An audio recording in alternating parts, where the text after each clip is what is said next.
Assalamu alaikum dear students. We are now going to do the vocabulary and grammar exercises of Unit 4. So, first of all, let me tell you what is meant by relative pronouns. Relative pronouns link clauses, that is independent and dependent clauses, with each other. As you can see here from the examples, um, relative pronouns are who, which, whose, whom, that.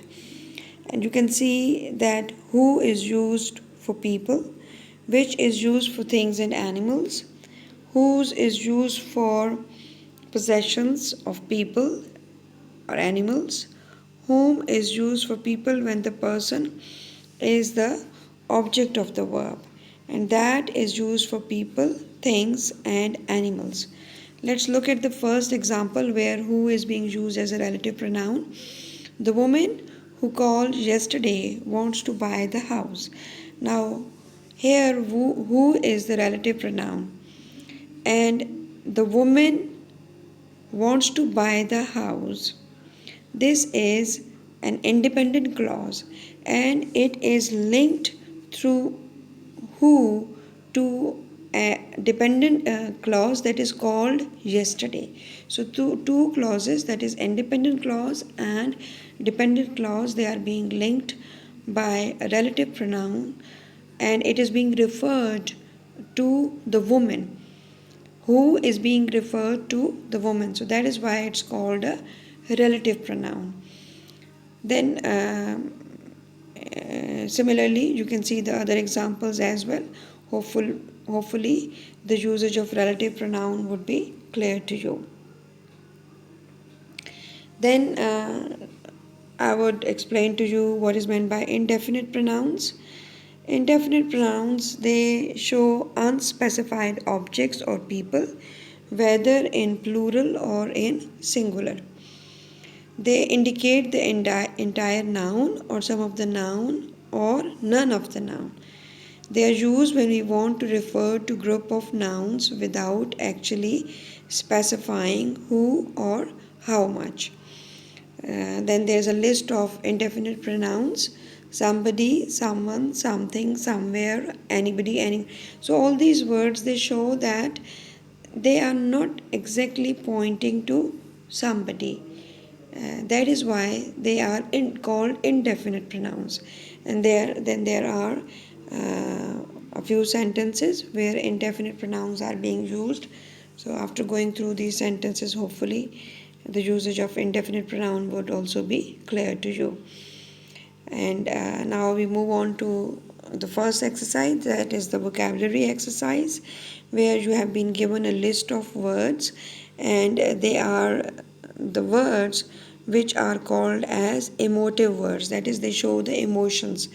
And the exercise has been done for you and the antonyms of these words have also been given to you. So for the first sentence, the answer is vain and the antonym for vain is modest. In the second sentence, the answer is snobbish and the antonym for snobbish is humble. Then in the third sentence, the answer is proud, and again for proud we can have an antonym as humble. In the fourth sentence, the answer is vain, and for vain again we can use modest. Then in the next sentence, that is the fifth sentence, the answer is lazy, and for lazy you can have an antonym as active. In the sixth sentence, the answer is ambitious, and for ambitious you can have a antonym lethargic. Then in the second last sentence, you can have the answer as sympathetic, and for sympathetic the antonym can be unsympathetic. The last sentence, there the answer is vengeful, and for vengeful the antonym is forgiving. In the next exercise, that is the grammar exercise, you have to use relative pronouns. So the first one is I talked to the girl whose car had broken down in front of the shop. Mr. Nizam, who is a taxi driver, lives on the corner. I live in a house in Hayathabad, which is in Peshawar. This is the girl who comes from Spain. That's Abrar, the boy who has just arrived at the airport. Number 8, thank you very much for your email, which was very interesting. The man whose father is a professor forgot his umbrella. Number 8, the children who shouted in the street are not from our school. Number 9, the car whose driver is a young man is from Ireland.